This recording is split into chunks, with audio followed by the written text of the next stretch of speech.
Hello everybody, a little bit of unusual circumstances for me. I have obviously moved location. I'll be back with the studio settings very soon. Just wanted to give you guys a little bit of an update on what's going on. People who maybe aren't in line with everything that's Leeds United at the minute. It looks like we've been binned off by another manager.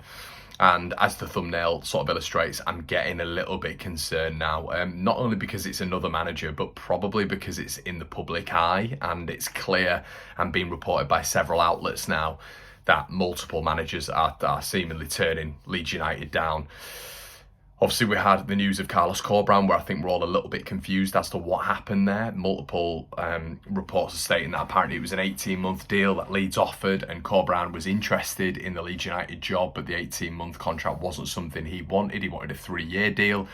Next, obviously, we had Iraola, who was obviously at Rayo Vallecano. He was blocked by Rayo Vallecano to talk to Leeds United. He's got a £10 million release clause as well. I don't think Leeds were willing to pay that, if you're to believe reports.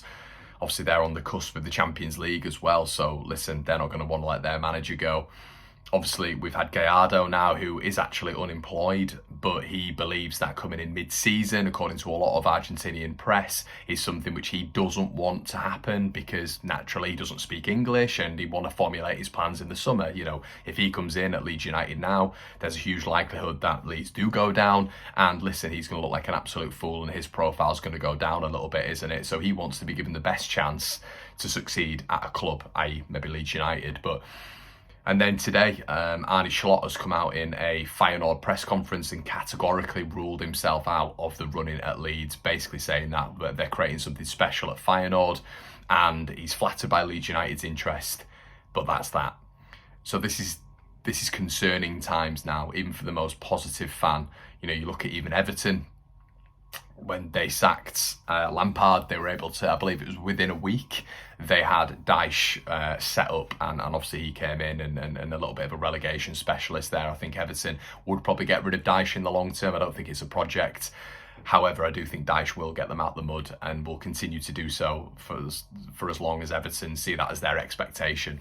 But, you know, you never know with Dyche. He's not been given the tools that is that Everton side before with Burnley, so maybe he'll prosper a little bit more. Now it's a tricky decision. Now it's a tricky predicament that Leeds are in. I've just got a real... I mean, listen, if Skubala is able to get a result again this weekend, I've just watched his press conference. I thought it was very impressive. If he is able to get a result, then you're probably going to fire his name into the equation. I do remember Burnley had an assistant, I believe it was their assistant manager. I forget his name, but he came in after Dyche was sacked. And he came in and did a really good job, didn't he? Burnley were almost out of it, and then he came in and actually gave them a chance, much to the stress of Leeds United. But yeah, consequently, they went down, obviously. But are Leeds going to look at that and think, you know, maybe if we give Skubala the job for the remainder of the season, we're going to be able to go in for an Iraola, who in the summer his contract's up. Maybe we can look at other managers who potentially have been sacked or have moved on from other clubs, and we can widen our scope. Who knows? But I'm just really hoping they don't go down the Ralph Hasenhüttl route, because that, for me, would be a complete U-turn in strategy, philosophy, idea. They've been looking at Gallardo, they've been looking at Arne Slot, they've been looking at, publicly as well, Iraola, who are very different to the Red Bull system. So Leeds are trying to move away from that. If they went to Ralph Hasenhüttl now, they clearly just don't know what they're doing. There's no strategy, there's no tactical plan. It seems like it's all PR. So that's the problem with me. Benitez is another one I hear a lot of. Benitez, I've mentioned on a stream before, I wouldn't be in favour of as a long-term appointment at Leeds. But, you know, right now, would I take it? It depends how desperate we're getting at the minute. You know, we saw apparently yesterday Victor Orta was flying out to Rotterdam to have conversations with Arne Slot. That was publicised by a lot of Leeds fans who were there and taking pictures of him and asking him questions. And now that's not in the running. It doesn't look like. It looks like that Slot's turned around again and just been like, no, it's not happening. I'm staying at Feyenoord. And fair play to him. But is it going to be Benitez? Is it going to be Hasenhüttl? Is it going to be, you know, are we going to look further afield? Nuno, I keep hearing all the time. I think I'm a little bit worried that he's in Saudi Arabia at the minute. And I keep hearing people say, oh, well, you know, Dyche was sacked and Nuno was sacked as well. I think the difference with Dyche is there's been numerous Premier League offers apparently for Sean Dyche, and he's turned them down. He's been waiting for the right project. So he's always been in that Premier League managerial sphere since he was sacked by Burnley. I think Nuno's been thoroughly out of it now since his Tottenham days. So I'd be a little bit worried about that, him being out of the Premier League sphere for so long and then coming straight into a relegation battle. I feel like that was a shrewd appointment by Everton because it's Sean Dyche. He's a specialist in that sort of stuff. He did it with Burnley for the best part of 7 or 8 years, so it made sense. Leeds have got to make sense of this next acquisition when it comes to a managerial appointment. So, slightly worried. I am now.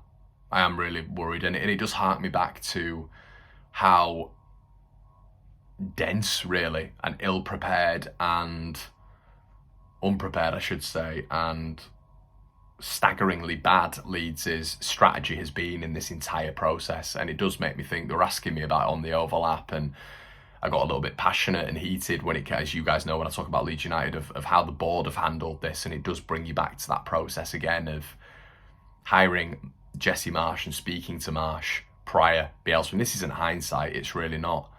You've kind of got to look at it in hindsight, I guess, because it's what's happened and these are the people that are in charge of the club and make the right decisions and get paid a lot of money. So you can look at it in hindsight and look back at their decisions. But I've publicly said on these videos, and it's not an I told you so thing, I just came on here and I thought at the back end of last season I didn't want to go out and back Jesse Marsch. I didn't want to. I didn't see enough in those 12 games to be able to give me an understanding that this guy knows what he's doing and belongs in the Premier League. Enough coaching acumen. It was all still confused within 12 games, and he kept publicly saying that the players were still confused and they'll be better after pre-season, next season, and that never happened again. He was still talking 2 weeks ago about how they're still confused. So it just frustrates the life out of me, and I know it's not productive, but it frustrates the life out of me as a Leeds United fan that this was the plan, to move from Marcelo Bielsa to Jesse Marsch, and we're stuck now because the sacking of Jesse Marsch should have happened earlier. I mean, as I say, I said we should have given him 12 games and then he should have been binned off. But if you were maybe a little bit more easy on Marsch, you can kind of understand why they gave him a little bit longer. But you've had to do it before the World Cup, surely. They've not done that and they're suffering for it now. I'd really like to hear your guys' thoughts on this. Who do you want next? Who do you want, and who do you think we can actually, get and achieve? Let me know in the comment section below, guys. I'll see you in a bit.